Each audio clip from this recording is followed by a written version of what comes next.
Hello friends, nongeye kubaha ikaze kuri YouTube channel yacu ya Kaboss Fabrice.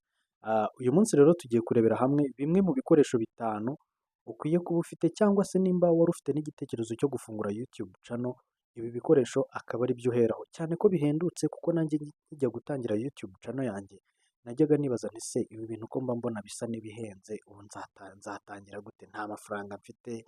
Nsanga rero hari abantu benshi duhuje ikibazo nk'icyo ngicyo. Uyu munsi rero muri iyi video nje kubamara impungenge zose mwari mufite. Ndagenda mbereka amafaranga buri kantu nagiye nyagura, ndakubwiza ukuri biraza kugutungura. Nimba ari ubwa mbere umbonye, njyewe nitwa Kaboss Fabrice, nijye tugiye kubana muri ino video. Ikindi, niba ugeze hano kuri iyi YouTube channel bwa mbere, kora subscribe kuko nuyikora nta video n'imwe y'ubwenge nk'iyi izongera kugucika ivuye kuri YouTube channel. Tudatakaje umwanya rero, reka dutangire. Okay, ku mwanya wa mbere rero turahasanga kamera. Nimba ugiye gutangira YouTube channel ukeneye kamera. Kamera rero mvuga si ukuvuga ngo ni ukuba ufite ziriya kamera ziri professionnel, ziriya za Canon, Nikon, Sony, no. Uvuga ngo ushobora kuba wayibona cyangwa se uyifite ku ruhande, ariko mu gihe ugiye gutangira bwa mbere udafite amafaranga, nyine budget yawe iri tight bya hatari, ugomba gutangirana iyo telefone yawe.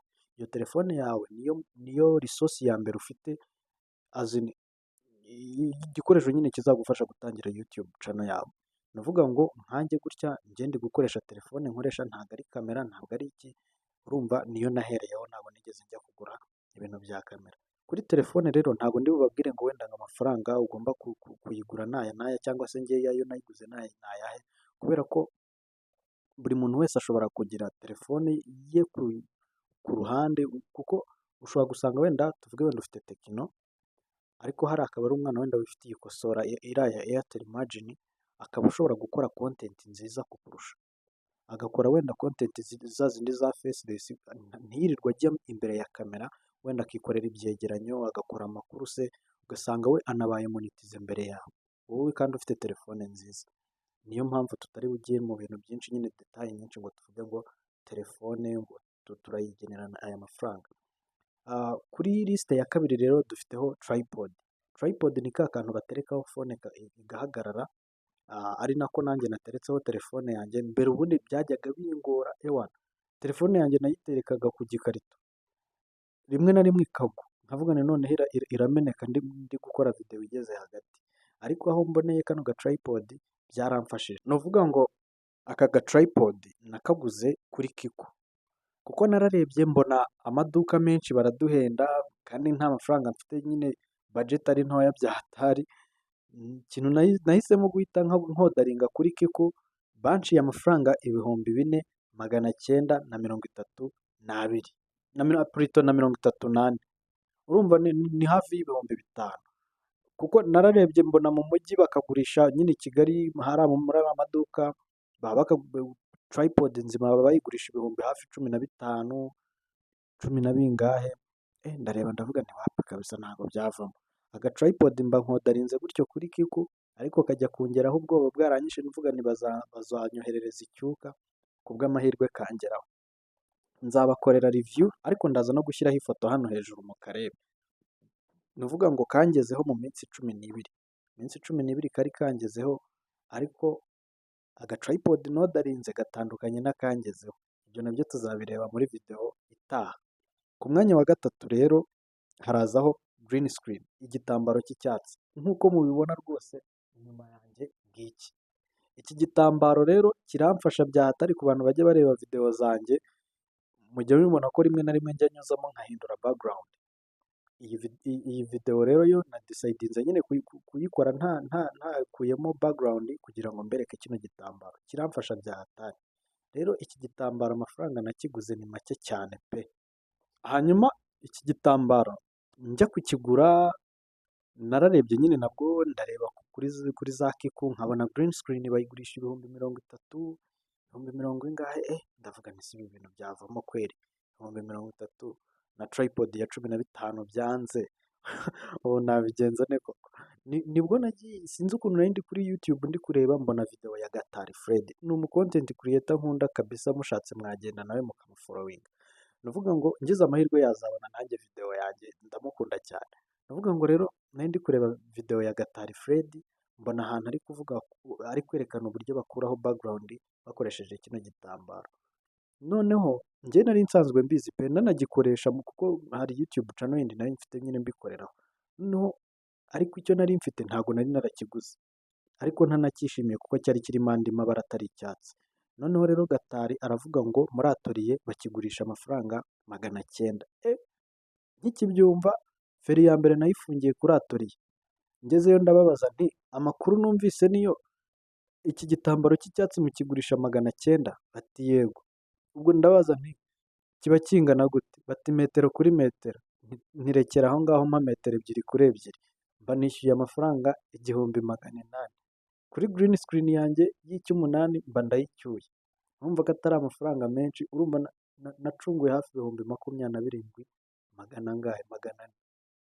Nari bwishyure 30. Urumva rero ntabwo wavuga ngo birahenze mwana, sibyo? Igikoresho cya gatatu rero mane reka ngerageze kuba seriye. Okay. Hanyuma rero igikoresho cya gatatu ni microphone. Aka kamikoro nubwo ndi kuvuga nk'uwasaraye ariko uko bimeze ntabwo bimeze nka kera. Kera rwose abantu bajyaga banyandikira muri comment umuntu akambwira ati nta jwi twumva pe. Ni nko kukubwira ngo uri gucurangira abahetsi ntabwo abantu bumva. Uretse ndaza no gushyiraho iyo comment hano. Umuntu yambwiye ati nta jwi numva kabisa. Nkibikubita mu gutwi ndavuga nti reka mpite nodaringa mikoro kuri Kiko. Ngeze kuri Kiko banca 12,000. 12 ndeba igihe product izangereraho nsanga ni iminsi 12. Ndavuga ni ibintu ntabwo nazategereza, abantu banjye baba baramvuyeho. Ikintu nakoze ni iki? Buriya mujye mukoresha telefone zanyu mukore research. Nahise njya kuri Facebook market. Hari akaboro kabaho hasi kameze nyine ka Facebook market. Umuntu ukoresha Facebook arahita abyumva.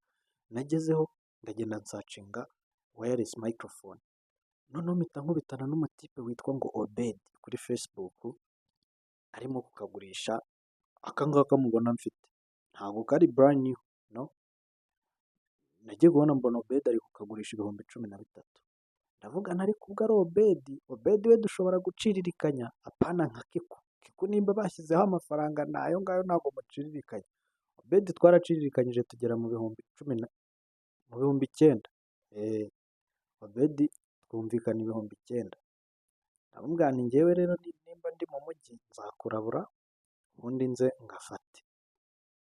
Yawana Obed aremera, nanjye mubera imfura sinamubera umukiriya mubi babandi baba bashaka kumva ibiciro gusa. Ngeze mu mujyi ndamuhamagara. Arambwira ati ntago mpari ndi za Nyamirambo.